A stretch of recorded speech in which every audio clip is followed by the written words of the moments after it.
Nyanyi hijab mitra bunga hijab tepuk iwo yang kita pen supaya mampu bulu menapu ikan kepada dia.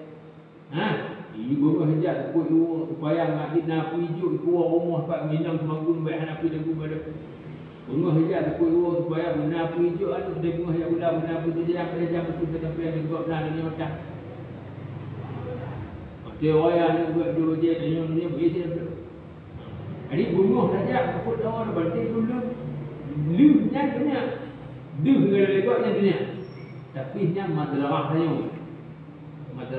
sebagai bekal akhirat kampana tapi mana dunia bunga hijab pun uang cai kucing pun dah beda mayang bukan pakai dia mayang itu dah mati gitu baik tu juga yang tu nya madrasah yang lebih muhayanya bangga-bangga daripada kok hijab mati itu ngomong saja dah.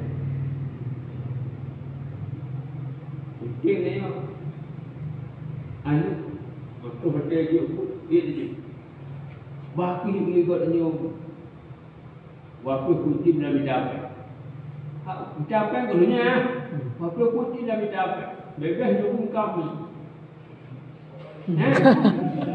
kalau guna buka kalau bawa bagi daki dami nampak itu pun lagi pepek belakang ni tapi bahawa dah tipu itu dia lewung kunci dia gaduhnya padahal dia ni pada panggung dia pada nyanyi pepek waktu ni belakang ni nyanyi tambah guna yang mati lah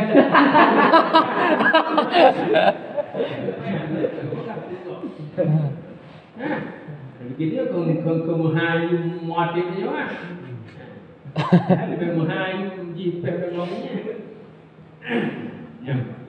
Nyam madrasah si dia fahami.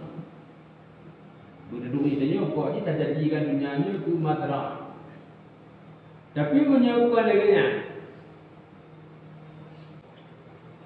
Itu sudah lebih.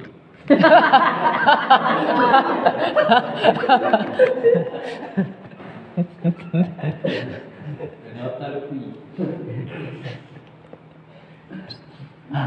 Ini dah pilih kita kumpul ni.